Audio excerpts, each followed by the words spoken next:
Through USMID 2, you have changed the city. The construction of Akibwa Stadium project has brought life back to our youth, and we are forever grateful. Lira City is benefiting from over 36 kilometers of tarmac road that is beautifying our city and improving businesses. Your Excellency, we continue to appreciate the infrastructure development in various areas of agriculture. Recently, you gave tractors, your encouragement to us through the 4-acre model to plant coffee, and also skilling our youth at Lira University, among others. Your Excellency, we are profoundly grateful. Looking ahead to the next 5 years, Your Excellency, I request that you allow me to switch to Lebanon.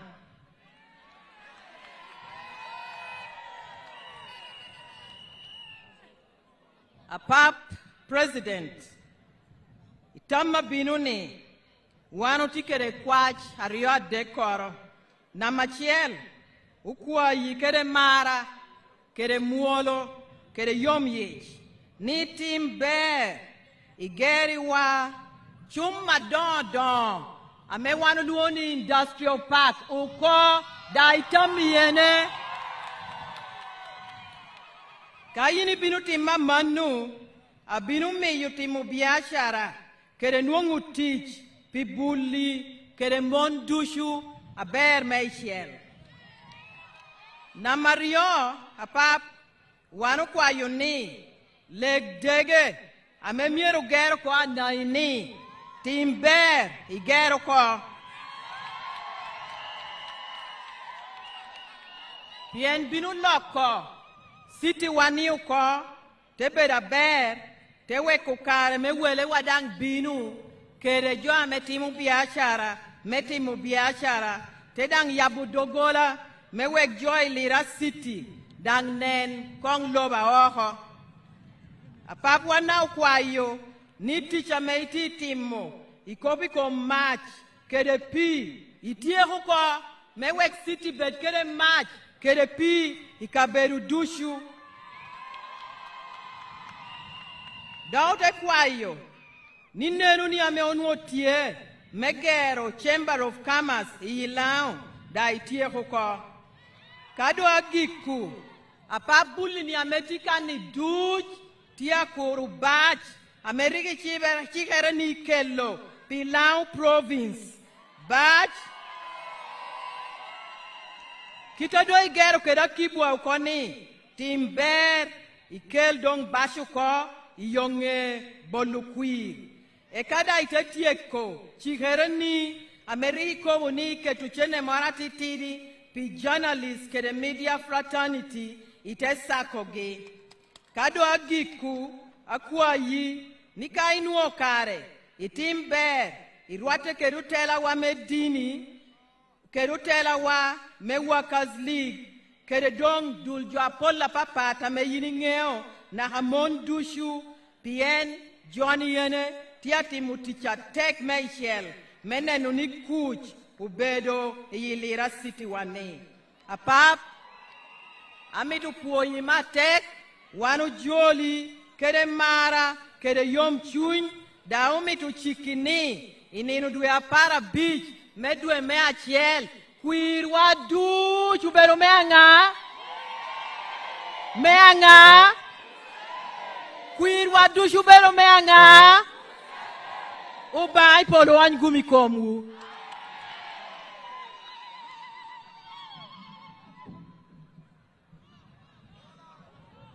Thank you so much, Honorable Jane. Your Excellency, I'd like to recognize Honorable Seninde, the Director of Mobilization. Honorable Seninde and myself have been tasked with the Secretary General to handle today Kole by Seninde, and Lira City by Maya. So thank you so much, Honorable Sinde, for joining. It's now my duty, Your Excellency, to call the Vice Chairman, Northern Uganda, to come and ably present.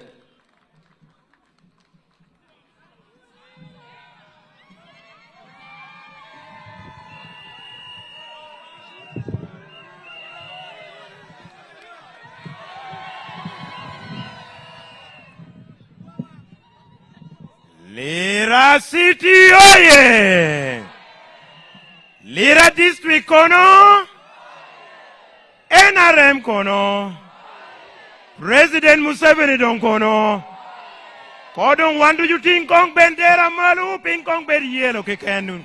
Yellow, yellow, yellow, yellow, yellow. Your Excellency, General Yoweri Kaguta Museveni, the NRM presidential flag bearer and the father of the NRM revolution, I am going to be very, very brief. I will balance Lango and English. To you, Your Excellency, apart from being a leader, I also prophesize. And I wish to prophesize that in the performance of the national resistance movement under your leadership, from 1996 to date, I can state that the 2026 general elections will be your best performance in Lira City, Lira District, and Lango sub-region. That one I can state it. Boruluag melao.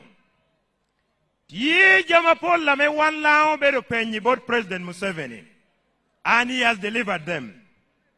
Lao imo atudumia rio, keda para rio, obedo kede gura duong. Lao penyo pi university, President Museveni omiwa Lira University. Bapchingwi poa iwuno. Lao penyo ni medroom mara dahatal me Lira. Bede regional referral hospital. President Museveni oyilo romere malo. Lao penyo ni gera kibwa. Akibwa chawa ni joame woriye. Gedo mereti ya woranyim. Lao penyo ni ger. Otker mega wonyashi. Foundation stone nere. Tiedo eroko. Lao penyo ni pulam. Iyo ero mangwen. Iyo achiel la moberu iyo ya pach. Lam de chani tiye. Yo me woro kam dini, lam me rokero. Odongi lam me yo me ya dogolo, awon na amolata. Lam me yo me ya abohe, awod bobi. Lam me yo me ya Lira, awot aloe, te won na hotuge, te karabim, te karona hakotidu, pijo me kide. Ngo adogo donga me mi in kere an pe mi boni Museveni kui. Boli Museveni kwir pi kuch.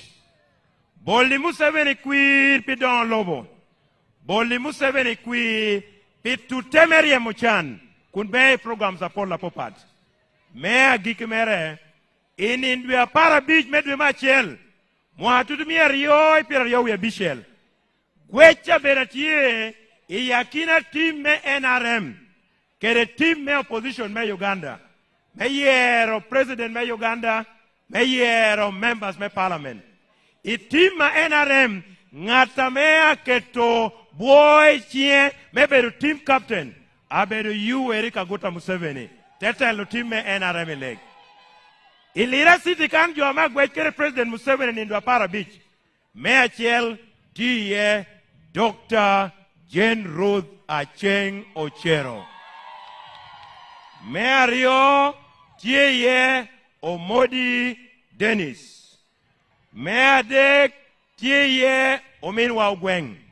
Pilira City nindwa para beach. Joa mea gwekere Lira District. Joa mea gwekere President Museveni.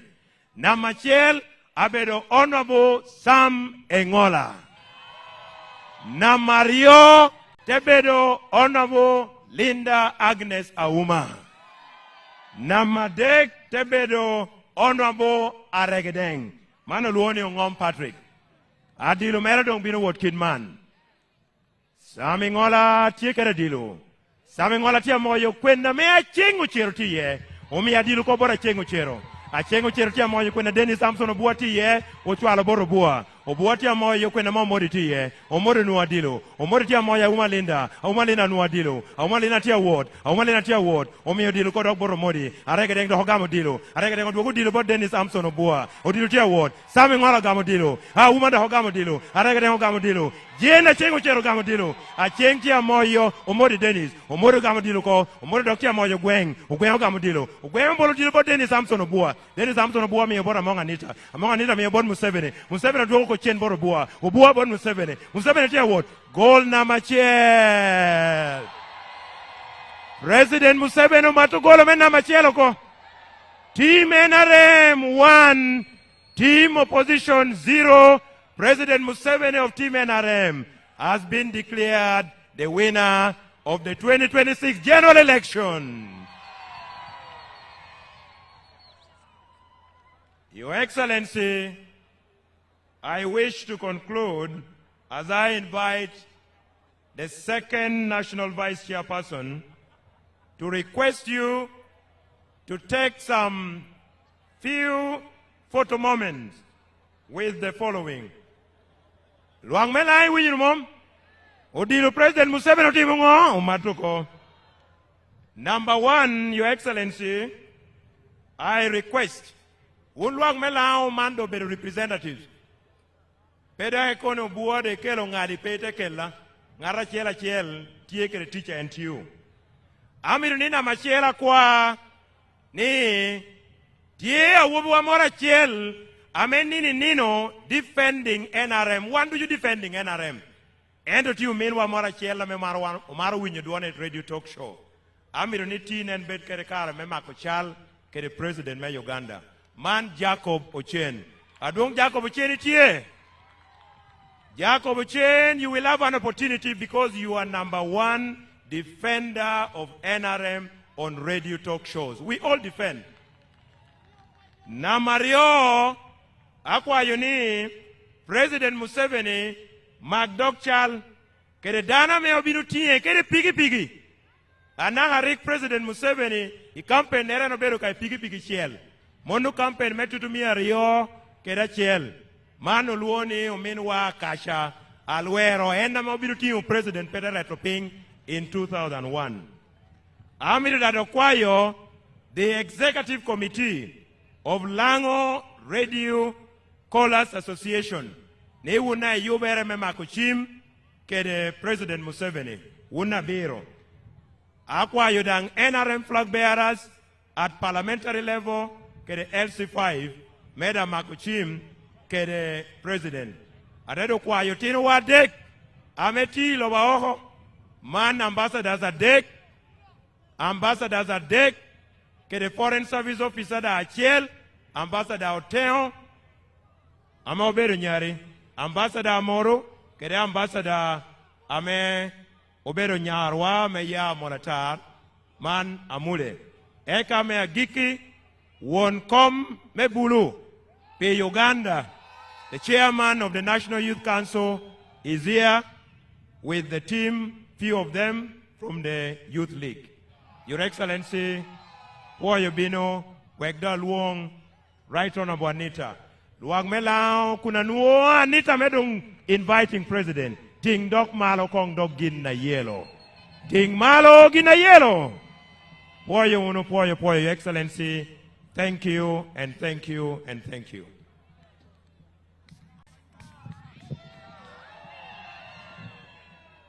NRM oye!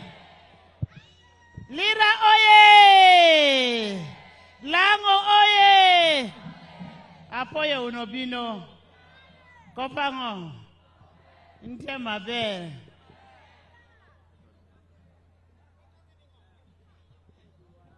If you love President Museveni, raise your flag. Kaimaro President Museveni ting flag imalo. I want to thank all of you for coming in this big number. Amidapuo undushu maybe ni Roma dit aman. Your Excellency, I want to thank you for coming to Lira amidst your busy schedule. Aduong President mi new poya tek bibino Lira kira ko bedi Tiudi attack. This was a very big date for us because we know the people of Lira love you so much. Mano biro nina pire tek tutwal borwa achalo wan yen jo me Lira Maria tek. And we have moved throughout the whole country.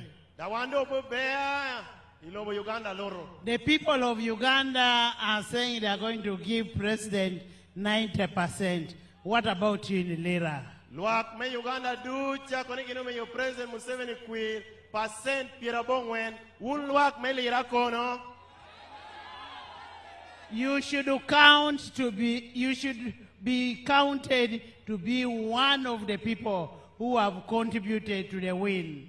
Wana miro kwano wa yakina jo amea keto chingi meme yo President lanyo kwir irwa mamale Uganda. Your Excellency, we want to thank you for fulfilling your pledge of Akibwa Stadium. Aduong President omeni opoya tek pichobo chireni megera Akibwa Stadium. And on top of fulfilling Akibwa Stadium, you are still going to build the road from Lira, Kole, Kona, Ayeri, Bobby to Gulu, because that is an Afcon road.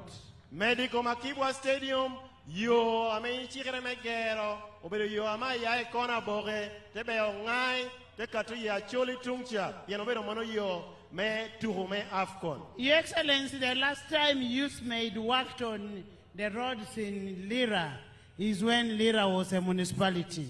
Aduong President, YouthMaid tio Lira, no Lira de Kurubero municipality. YouthMaid too is going to come and work on all the roads in Lira city. YouthMaid Mario, abinu dongeti yo edushu ameti Lira city. The next time you're visiting here, you'll get this city shining with very beautiful roads. We want to thank you so much. Diri maja kai duogo Lira inu Lira city tia rienya kere yo abesho omeni opoya duong President. Your Excellency, we also want to thank you for upgrading the following roads in NDP4. Aduong President omidango puoi metingo malo rome yoe magi amakwano ni NDP me angwen. Renkunye Apach Lira Road. Yo amotia loni renkunye kunbeo apach. Soroti Dokolo Lira Kona Kamudin Road. Yo ame ya soroti tebe Lira te warikona kamdini. Apach Lira Purango Road. Apach Lira kere puranga. Lira Aloy Otuke Abim Kotido 187 kilometers. Yo amaya Lira te wataloy te wototure kilometer mia cheli piera boro we abero. I am more grateful about that road because it broke my back. Ani ya yompi yo no piena na be ye koma tera me ya red idingea. And the day it will get over, Your Excellency, we shall be very grateful. Nina yo ne atum kere wano binu muodo telele ya tek. And we also want to thank you for the construction of the regional blood bank in Lira. Ominango puoi pigero kagwa koremo ilira. Your Excellency, when we created Lira City, Aduong President karame wano ukelo Lira City. you wanted Lira City to be under the leadership of NRM, Mirni no tieni Lira City miroberi tetela me NRM. where you can have full control. Ame ino ombero kere tuero dushu ye. And in that full control, Your Excellency, Kere tuero no. you are the appointing authority of this country. Yine chimo jo apopat itichadon iloboni. You have the powers to appoint anybody and disappoint. Yine dikere tuero me chimo dano karachel kere dan kwanyo dano. In the interest of promoting the party NRM, Pimiri me dongo pari me NRM. and in the interest of making sure that we are in charge of Lira City, we want to request to you, Your Excellency, that you request your daughter Mongi to leave Dr. Cheng in Lira City. Ni Because when you appointed her as a minister, Yeni kara chime achalo minister. the same facilities that she gets as a minister under your government.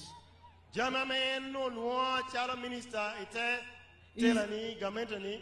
Yeah, the same facilities that are used to fight your people in your NRM Ena government. ndako tia tikere melwanye kom joni amobedo NRM ameti city. Your Excellency, Adwong president we. as a party, we are not going to allow this. Achalo party me NRM one to We love our party NRM. One omaro party wa me NRM. And if we give you a responsibility, Danka wano mi tichora chalo NRM. you should not use it to come and fight us in NRM. Pero mi ti kere melwanye kom wa NRM. And Your Excellency, I am speaking as the second national vice chairperson. Adwong president adia lokire chala lubina Mario ipati me NRM. I know I am your vice, Angeoni anabera lubi. but I must do work for you to get a good party. Endo mirana ti piri wegini ger party abero. We cannot continue hobnobbing with the people who do not believe in us. One poron pero biel jomogo ame mirigi petie pirwa. And I want to thank the UPCs who love us genuinely. Ominyo po UPC ame maro watira.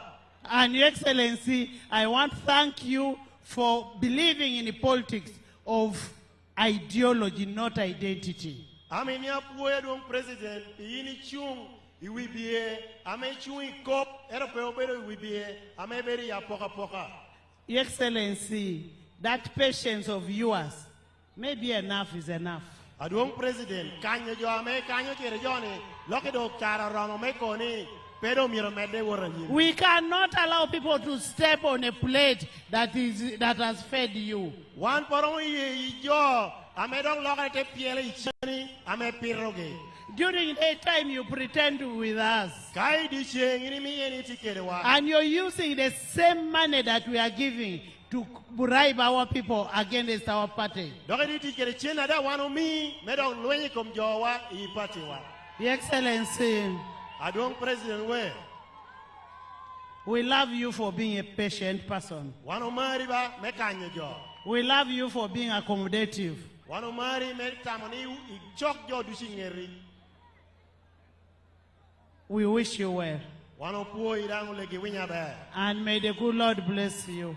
Okwa ene oba. As we conclude this election, Kawano woro ba otiego dong yerani. this is the time for us to know who is who.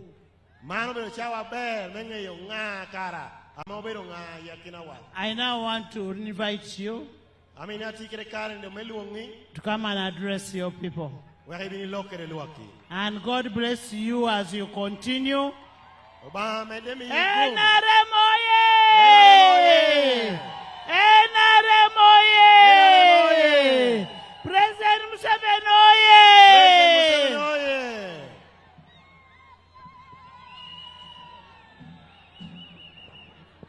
Ting malo bendela, ting malo bendela, ting malo, ting malo, ting malo bendela. President Museveni oye! NRM Uju! Ladies and gentlemen, let's wave to the president as he comes to address us. Ting malo bendela, ting malo bendela.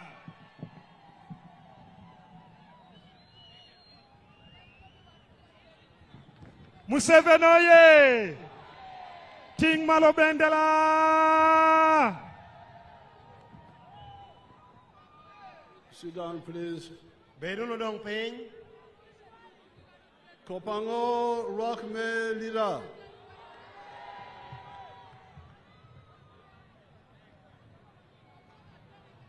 The second vice chairperson of the NRM, Alo ba chairman menarem nana Mario. the vice chairperson Northern Uganda, Alo won com menarem pitumalo me Uganda. all the other leaders, Hotela dushu ametikan. and the people of Lira. Kerewun luak melira.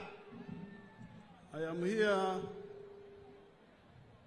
with other leaders from Kampala to present to you the manifesto Anatikan kerotela kene amo ya Kampala memi yu neno a NRM of the NRM of 2026-2031. neno a NRM piluak me Uganda pi mwagarie piro abishel wokere ya rio piro de kuyachiel.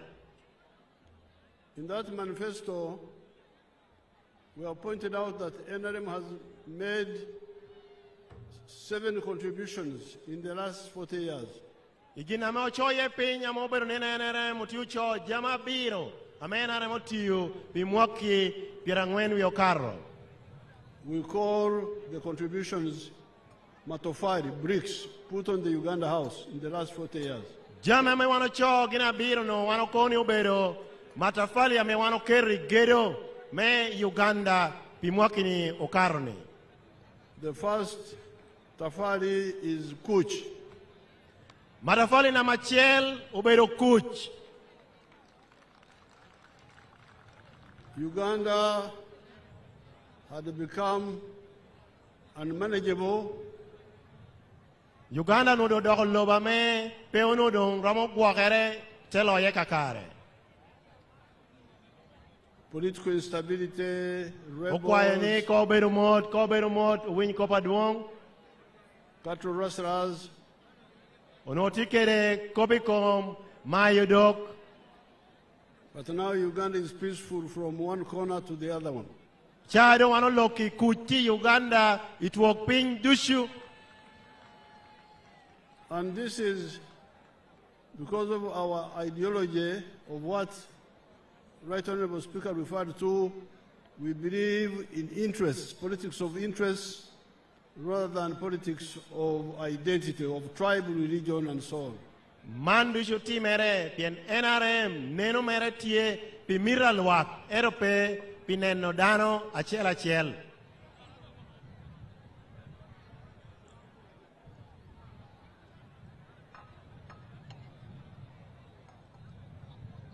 Because of not accepting sectarianism, Pien wan po ye apoka we have been able to build a national party which unites all Ugandans. omiyo wan ogero party achiel amekelo lwak me Uganda dushu kar achiel. And we have been able to build national institutions like the army, the police, the judiciary, and so on. Omiyo wada obero kere kare megero dule dono ametiyo pi Uganda achalo mony polisi kere dul amengolo kop. And it is a combination of these two, the political unity and capable national institutions, that have created the couch we are talking about. Jami ame obino karachiel gina rio ame wano chuye ame okelo karachiel jama me kwako kom kuch ena momiyo chane wano ti ulok meko ni aloha me kuch ti Uganda. Now couch has enabled Donglobo to take place. Kuch omiyo don lobo tia bino Uganda. That is the second tafari. Monobero matafale onyo brick na Mario. You are talking of stadiums. Ichani do want to Kobikom Stadium. The first stadium we built was Nambole Stadium amogere na machiel unobero nambole. by the Chinese. Amejo me China enariho konyo mategero. But the Chinese had offered to build it in 1968. Luak me China rihunu ye me gero en stadium mo imakatutu mia chiel imia bongwen ipiera bishel wiaboro. But it couldn't be built because there was no coach. En no peramo gere pien Uganda no kuch peye. So when we came much later, you can imagine 1968 and 1986 when we came. That's like 20 years. Kore inen chagere piera bishel aboro. Naga itutumia chiel mia bongwen piera boro ya bishel. Ado wano binu omiyo do kop me kuch. Temi yo chako duogo tere tamo Kobikom Gero Stadium. We found the file there. The Chinese had offered to build Nambole, but there was no coach, so they didn't build it.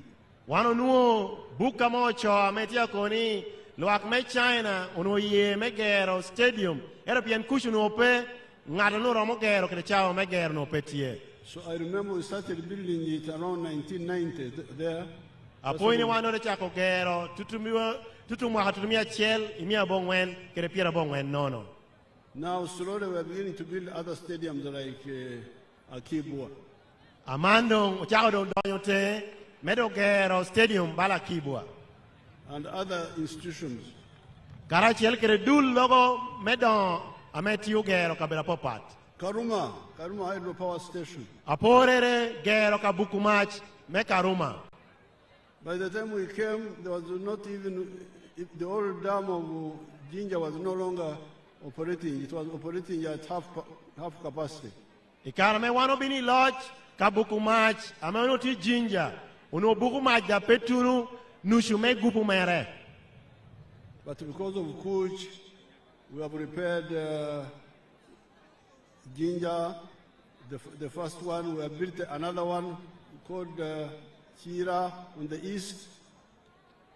Ero no pien Kuch tie umiwa iko en me Jinja na machelcha dokore wo dokore gero mena Mario amolo ni Kira. So there are two power stations now near one another. So Jinja chawani kabukuma tiario chega Karachiel. Then we built Isimba. Dado regero kanaluni Simba. Then we built Karuma. Teno bigero Karuma. Then there are the smaller ones, hydro stations. Eno keneno ngatitino kabukuma chatitino kenang tiame otiu gere. And we are going to build Ayago now. Amano otiu yihereme gero kabukuma amaluongoni Ayago. And Kiba, another one called Kiba. Kerena moloni Kiba. Another one called Oryang. Here. Kere moro dia loni Oryang tia chega komkeri wakan. In Lango Acholi area. Tie komi idul lobo melao kera choli achegi kan. The British had tried to get the oil of Uganda from 1920 to 1956. Jo Americ law wa amoloni British obino tema me kunyo mo me Uganda chakare mwakatumia chel mia bongweni piera yonono tunukere mwakatumia chel mia bongweni piera ngweni uye. Because the signs were there. Piano no kunuo koni mo tie. The oil comes to the surface. Mo no kum yai ping te donyo hotenen. At a place called Chibiro. Kaname ononi chirio. Chibiro in the Bantu dialect means boiling, something boiling. If water is boiling, it is kubira. Ileba me ogluo kereno kaname mo no donye ye no kananu mo tia kukunya kaine no berba giname mo tia wala ikeno. So Chibiro means the oil was boiling to the surface. Teko bereni mo ono tia walo tia donyo iwang lobo. And the ancient Banyoro had seen it and named that place where things boil to the surface. Luak mekanashanu neno tenge yoko awre chakunye nikaname jami kukunya te donyo ho. So the British tried to look for the oil. Jome British tete mi dirugi me moyo moni. From 1920 to 1956.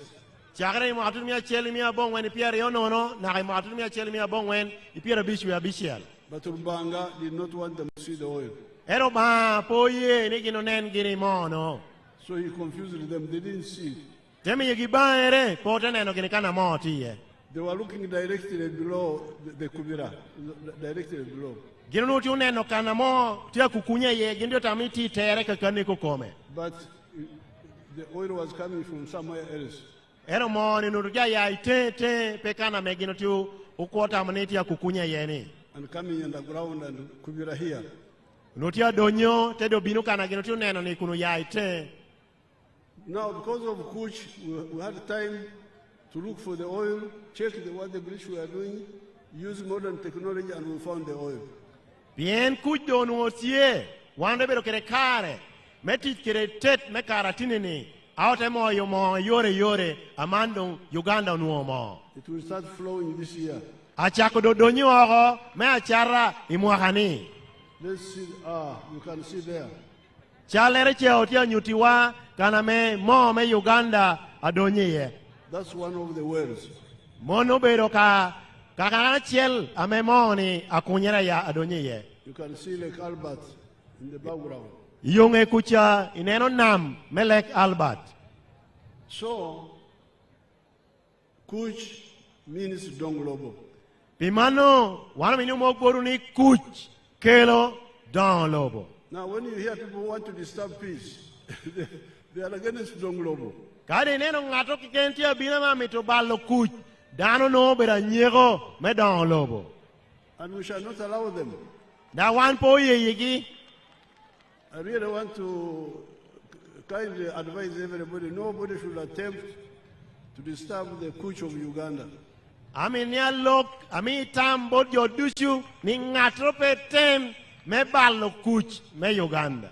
Don't try. Peda item, peda lega pay tem. Thou shalt not lead us in temptation, but deliver us from evil. Pe ke lewa ya bira ametero wa iti mobile. That's what our Lord's Prayer says. Kita melega rorwa kobokere. So those who are playing around, we will not allow them to disturb the peace of Uganda. Donc pijo ametia turu wano kwa Yuda ko ni pe oye yu me balo Kuch me Uganda. But to do it well, without friction, we need your support. Pi wani ti momonno tebera be o me to chwak ame yai boru. You remember when the Amuka came up, you did a lot of work to quicken the peace. Ipoyu na ber karoni mi wa chwak itekele una muga okonyo wa mekelo Kuch uyoroyot. The Amuka were defending the villages and the villages. Amuga unutia tiyuti me gwoko kinpasho kana me jowa tia berie kinpasho. And that liberated the army to go and hunt the terrorists. Temi yokare bod monyi kukome me uopo jo ametia lwenyi kom Uganda uopo gite kana no gino tiupone ye. So this is the second brick the people of Uganda and NRM have put on the Uganda house. Mano bero gedo nyoni gweng na Mario unyuma tefale na Mario ame NRM okeri kom gedo ama telung ni Uganda ni. However, from the 1960s, we started having differences with some of the political people. Ento chakere tutu mwakapira bishel wiye apoka tam techa kuberatie Uganda kani yakina wibiye mogo. And we said, but Donglobo, without Lonyo, will not survive. Wano kenu tukoni ka Donglobo mirobedatie kun Lonyo pe Donglobo no pera mo gwakere naka. Because you cannot have tarmac road, electricity, when people are in Chan, in their homes. Wan poro bero kere yo guda besho kere maj ero gujoti kere Chan ipachige. Because people don't sleep on the road. Yena ngata me buri di guru petie. At night they go back to the home. Kai woro romo ngara chela chel dok pasho kana niro buriye. And when you go back to the home, you find Chan waiting for you. Achoro kai dok pasho, do no ni Chan, ena dok ya kuri pasho. And it says Apoyo Bino. Chan te joli ni welcome. Apoyo Bino. We are still here. Ni wan puru tiu kuri pasho kan. Sukari pay. No sugar. Match pay. No electricity. Blanket manok. No enough blanket at home. No few blankets, not covering all the children. Blanket umitino tiano no kame pero umitino dushu. Ilangit. You find the children fighting for the blanket at night. Mama, so-and-so, Okero has taken the blanket. Inuoi tino tia lara ilangiti wonia. Aya, ngari wa ilangiru kwe koma. Children are sleeping in a blanket without sheets. Otino tia burite langit amechuka peye. So, Donglobo, if you don't add Lonyo, you will not survive. Omiyo pimano kawano koni Donglobo tie kape mero Lonyo ye Donglobo no pe gwakere kakare. And we started talking about that. Wano de chako kopi kom lwenyi kom Chan. In our area where I come from, I started mobilizing the peasants to get out of Chan. Yere na kanana ye anale chako lokere jo turiwa meneno kirango amoro lwenkere meriemo Chan. That's why in the 1960s 70s, they were calling us communists. These boys are communists. Omiyo ipiera bishel wiye kere piera biro wiye wicheren unotia luongo gini gino bedo gini jo ame chwako jo ame yai tutu lobo bala Russia kere China gicha luongo gini communist. That because we were talking about all people being equal, all people being equal. Pien wano no yuko ni jo dushu miro bedaro rom kwa jo dushu miro bedaro rom. Say, oh, people can't be equal. God did not create us equal. Some are short, some are tall. So you must accept differences. Jo no dia piem kere wano dia ko ni peti kitrame jo dushu rom bedaro rom kere pieno ba o chweo jo popat jo kene chiego jo kene bosho. Wan miro wek jo bede mono pe moni jo miro bedaro rom. But then we said, no. Yes, they may be short, tall, but they must have equal opportunities. Wano te ko ni pe mono. Wano yeni ubao chweo jogere popat. Ento, wan miro yik lobo, ame miyo ngara chel, bedo kere gumaro rom, me miyo kwa mere beda be. So when we came in the government, we brought that belief. Kado wano donyi lodge, wano chako kelo kopo eno, oho, me akoba bodluak. We had already done good work in the cattle corridor. Wano nuotiu tichukwa beri ya kinejo ame guakodo. I don't have time to give you that story. Gumara chawa dope, kono kwa kobi udo do no yore.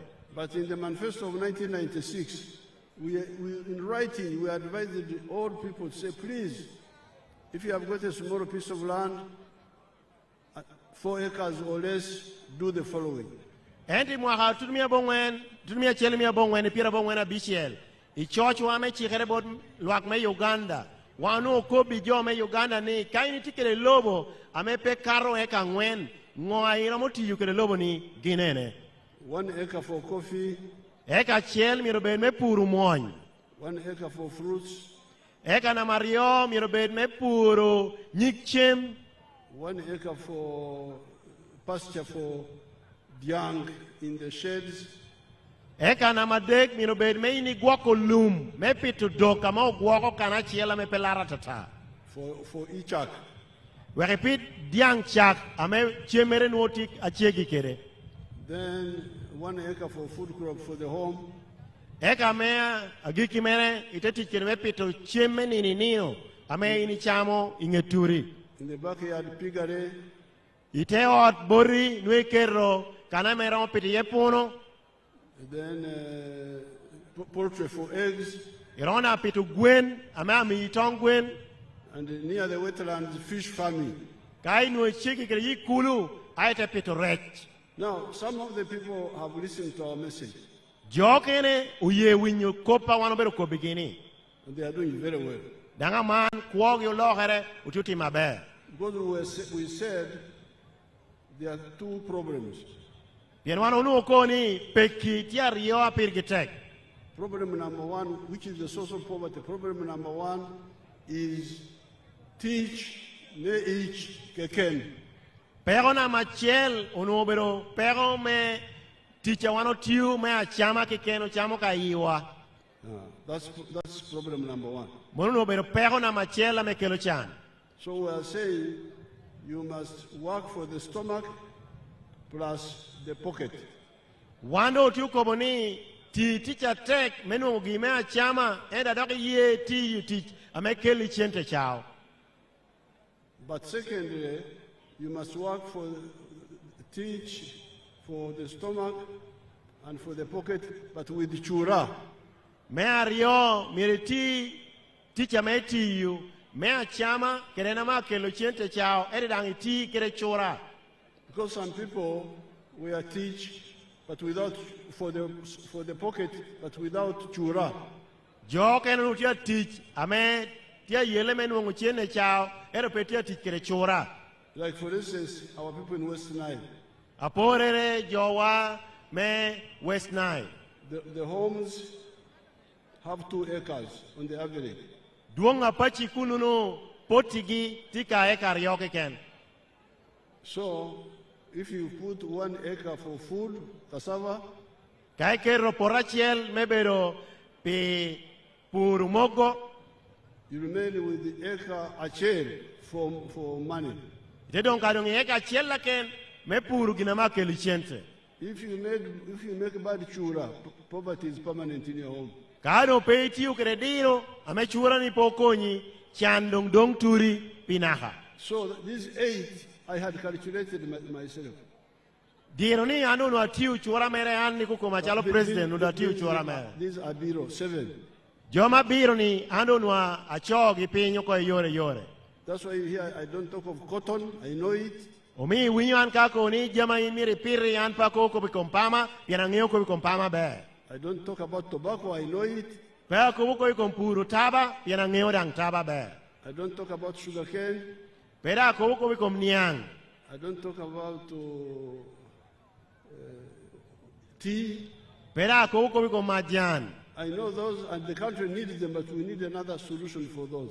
Angeo jamino dusuda angeo ni lobo Uganda mer jamino ento diro me pur jamino pat. Kita me wan tiukere. For the small person with small land, please, this is your medicine. Kaini tikere loba no nok winya ko maber yora ini ya kerechan ene nana koboni. So let's see those who have listened. We have got Fred Biamkama, a minister, has listened quickly. Okwa eni uwinyu no ngwa wanokoboni da uwinyu yoriyot. I'm a member of parliament of Bugangezi West constituency, Kakubiro district. We are now at our 4-acre demonstration farm. The land we have here is approximately 4 acres. This is a farm we started 2 years back here, 2.5 years back. And on this farm, we have a half acre of pineapple, has 6 cows for zero grazing. We have poultry, about 25,000 birds, but only 11,000 are giving us eggs. And we have 1 acre of grass. We have piggery, those are very many. And 1 acre of coffee mixed with banana. Where we are, this is the 4-acre model farm. I did this activity to teach my voters, to lead by example, so that my voters can learn what major the president tells the public. This is an initiative I learned from the president sometime back when he sent me to learn to Kaumu, to Kisozi. I copied what I copied, this is what I came up with. And you will see as we move, or that side, this side, that's my 4-acre model farm. The house as well. You don't sleep here, but if I would sleep here, the house as well is seated on this 4-acre model farm. When you look at poultry, out of the 25,000 birds, it's only 11,000 giving me eggs. Others are soon giving me, and I get 302 trays per day minimally, because 11,000 birds are supposed to give me 366 trays. But because of the feeding method of deep litter, I don't get all the eggs. I get 302 trays per day minimally. Then I save in a month, you can get a net profit of 55 million. Because you get 108 million, but you can't get all that. You have to buy feeds, pay workers, pay electricity. You remain with 55 million net pay. Now, when you get... we don't have time to listen to the whole chura of Yamkama, which is a very good chura. Pianchawa di wako pero uberigum mewinyo chora me biamo kama tiukere melwenyi komchan. But you saw what he did. Ero wanoneno ngwameno timo. Out of the 7, he did coffee 1 acre. Yakina biro no eno kwanyo mwony teketo porachiel. He did fruits. Tepito nyikchem ame kele jami machara. Then he did bananas. Tepita bolo. Then he did some loom for dog. Terang pitu loom pidokere. Some grass for cows. Pidok chat. Then he has pigs, but those ones he gives free. Tidang kere punni mere, ero mono en pecharro, mio menono. To his constituency people. Pijo mere, ame oyere. Then he has poultry. Tebero kere gwen. For eggs. Ame kele tong gwen. This is the chura which we can quote, because the other we don't have time to listen. Mano bero chora me wani kani dusho oromonia ye yeneno kene chawa me wani winyo dong pe. He sells 302 trays per day of eggs. Enokoni e charro tongwen tray mia dekdario nino. And in a month, he gets 180 million shillings. Idwe achiel ilobo mere ametika eka ngwen ya ye tongwen amenuo million mia chiel kedaboro dwe. From eggs alone. Edia ya kai tongwen keken. If you remove the cost, he remains with 55 million shillings profit net. Ka okwanyo jama emiro chuchulo balo tich kere wilo chemgwen don kere chenta come million pirabich we a beach. And that is 700 million shillings in a year from just eggs. Kaiti uchora mene pi mwaka chiel aya kai tongwen enuo million mia biro Profit. monobero agoba amenuo From eggs alone, not including coffee, not including milk, not including the other. mono ya kai tongwen no po kwano moñ po kwano abolo po kwano chak mono ka tongwen keken. Then here, I don't do things which I don't try myself. An pati mujami ame pe atemi koma. Here in Lira, I have my small farm there. Ilao kan ana tikere porna achelti Lira kanene. See what I'm doing there. Ami dangine ngwana tati mokan. My name is Dr. Maurice Uchien. I am a commissioner by appointment deployed at State House. And I've been assigned by the President to execute the 4-acre model. And I've put them so far in 10 regional zones in the country. Now, the 4-acre model is an idea conceived by the President to guide our farmers on how to utilize their small acreages of land so that they can earn more money through intensive farming. And here we are talking about enterprises that have good yields and high income for their household.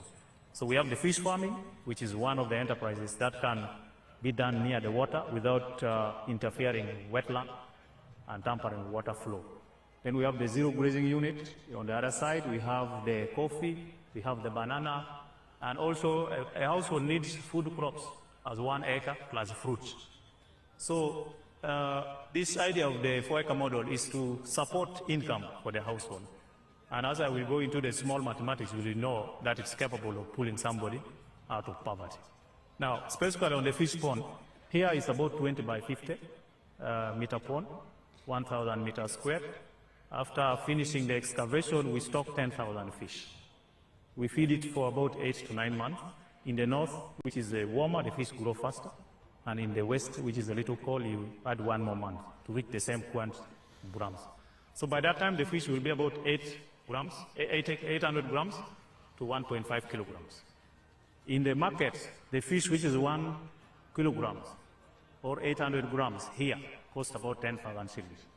So having stocked here 10,000 fish, by 10,000, somebody will get 100 million in 1 year. And then when you subtract other cost of managing, which is roughly 30 million, somebody can be able to save 70 million on this fish pond.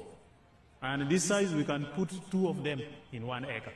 So meaning in this particular acre, somebody should be able to get around 140 million shillings. Now, that is the chura of my people here in Lira.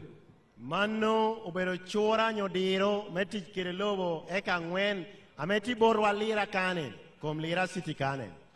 We don't have time to listen to the whole chura. Chawa pe me winyo chora no duchi yore. But you saw what Dr. Ochen did.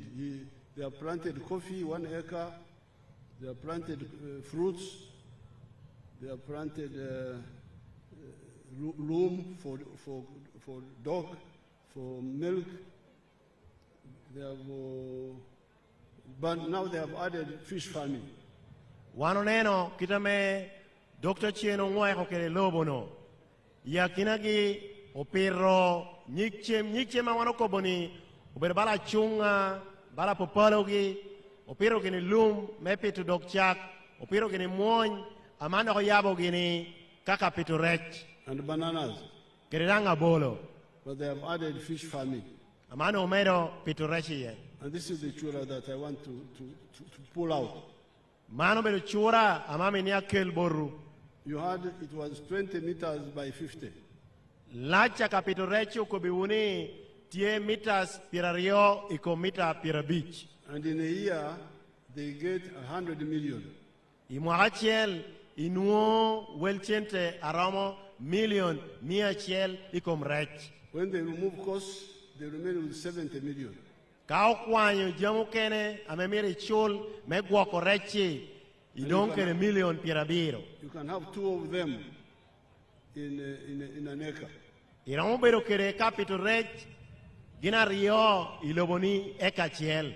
So in an acre of fish farming here in Lango, Ilobo wame lao kan porachiel ame kero me pitorech you will get 140 million. inuongo million mia chiel ni pirangwen. Profit. Mono bero magoba. This Lango is very lucky. Lango, Teso, Busoga, Bukedi, very lucky with all these swamps. Lobo wame lao tikere gum. Lao, Teso, Bukedi, kere Busoga, wano tikere yikuli, apol. The swamps, you don't go in the center of the swamp. Wano kwa ni yikulu, pe donyo ni yikuli kukome. You do on the periphery.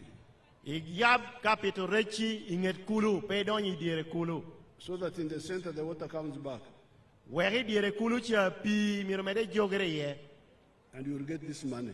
Me konyi menung welchiente ama okoboni. We need the water to come back in the swamp because we want to irrigate the other land. Omino ni pi duogi kulu wekoti kere me kelo pi oro me konyewa me dongo pur kanokena me kot peye. Let me show you irrigation. Wekoneni u yore amoro motechire pi me konyewa ipur. Let me show you my garden in Bushenyi. Uneno porachiel ameti ibushenyi.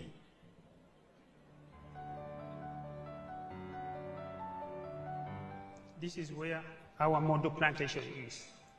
Plantation which you've had, we've already gone beyond 50 tons of yield per hectare per year. Matoke is very important part is water, but especially in the dry season. So here we are using irrigation, drip irrigation, as you can really see, using water, especially in the dry season. Drip irrigation, the advantage with it is that it sends water where it is required. PB does not depend on national water. We make our own water, which we pump every day. 90% of the water is used for irrigation, and the other 10% is processed. Now, we don't have time to listen to the whole story.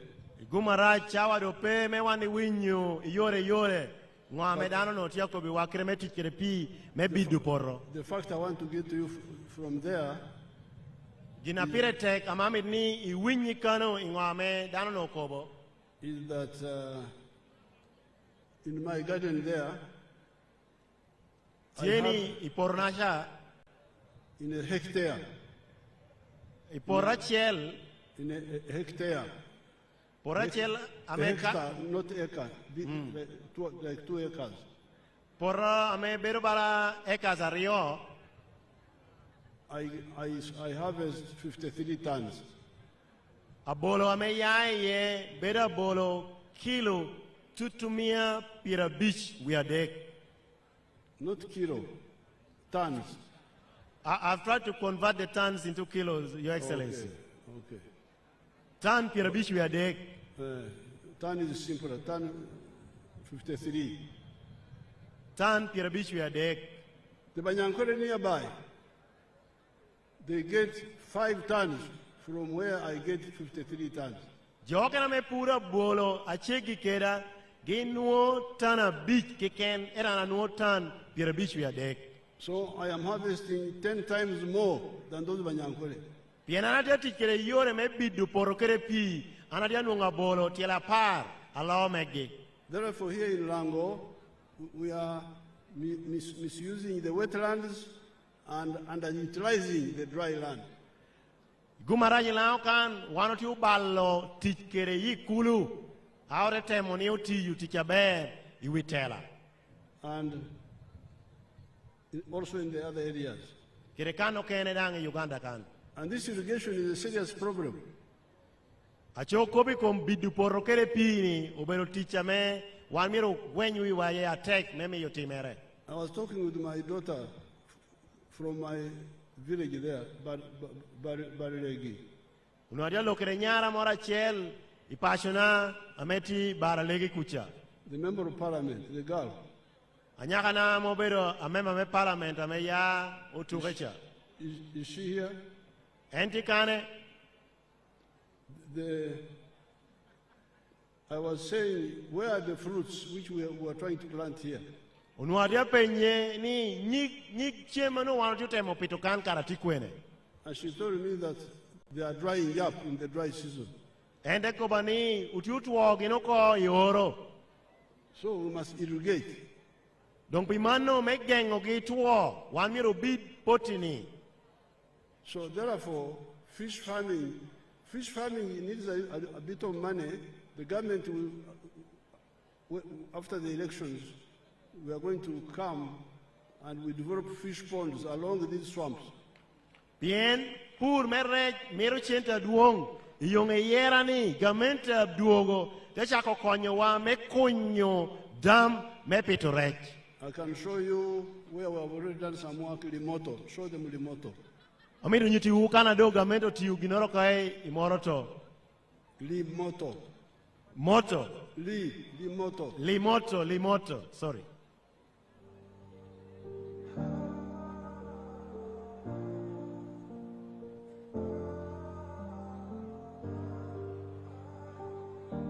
You can see the fish ponds there. We don't have time to listen, but you can see them there.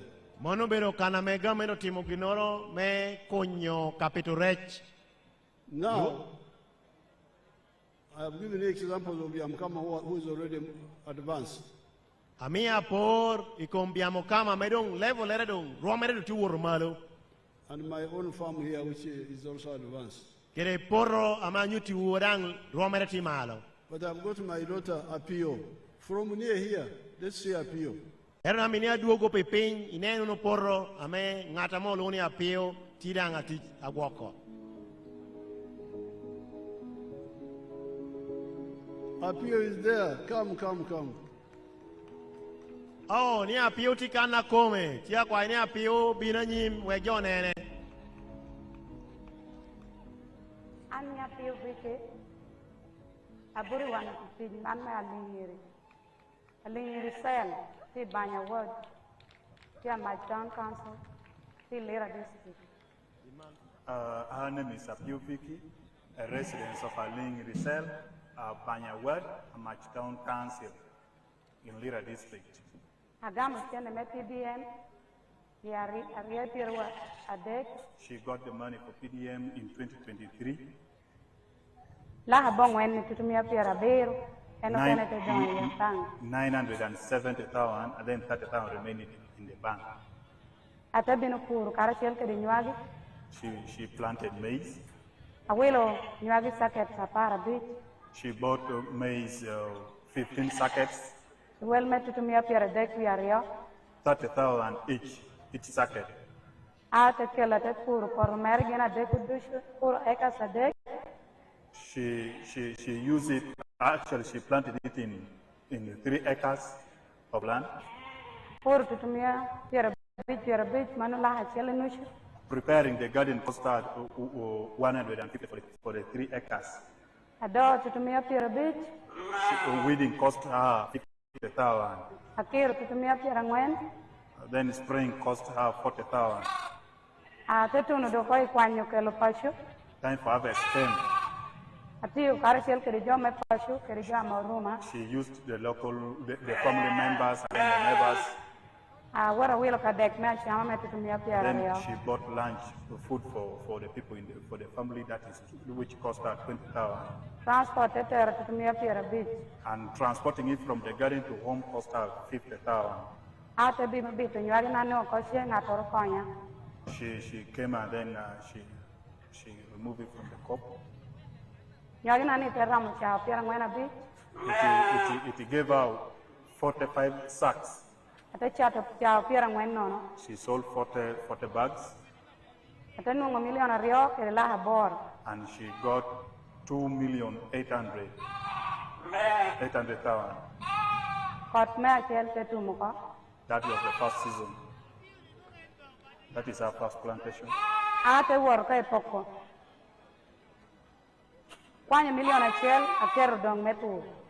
of the 2.8, she decided to keep 1 million aside for farming again.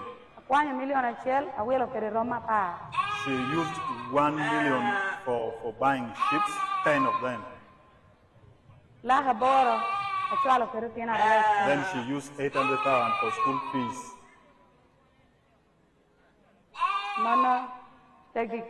That is how he spent our first money. So you can see it will take time, but appeal, Kobango. Kope Baba. Apoyo Bino. Anda Apoyo Bino.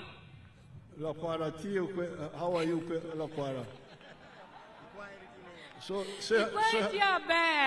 tell these people how rich you are now, quickly, in the local language. Ana tia bear, chene me PDM me mio. Allah tie, apiru muenda ko, awilu lobo da ko, atikere romi piera bisiel nono do ichawane. Don't translate. You summarize afterwards. I also know language. Gina ka arem kere ma memenye gipien koyo ne hogi. Ma petie ping petia lergi ekapi tiaremo gida ko shepien pida pot petie. Pi pot perango kero. Apoye Baba, poro ne muony cheng tia yellow. Tia woti tuoko. How many sheep do you have now? Tipiera bisiel nono. How many? 60. She now has 60 of them, the sheep. 60? Yes. Oh, Jalonyo. Apoyo, come. Thank you. Poye uno luak dushu PDM po bero goba. Awinyi radio ni jotia kobo ni muzee. Uwilo joame olony. Ano no pa lony. Da no pa ngeo chende no. Eti achako neni muzee chwalo kop me PDM oho. Eno miyo anate ya. Ate chako lobo yo me PDM. Tia loko kuona. Tida me ya bero dano. Kita da eti nena kere ni. Keke na tia jony. Pimonye queer. Jotia yela ni abero nyare. Eto jotia bino eto giubu pot petia duong Baba. Your Excellency, Apoyo. This is very important. She has raised 3 critical issues. Our farm is lacking water and she lacks power because she wants to keep the animals warm. But also she's saying that people were accusing you for selecting only rich people to demonstrate the goodness of PDM. But she's a typical example of a common peasant who got money out of PDM and her life has changed. Right now, she would have been fatter than this. Our only problem is she is canvassing seriously for you to be re-elected so that the people can enjoy the good leadership from you, Your Excellency.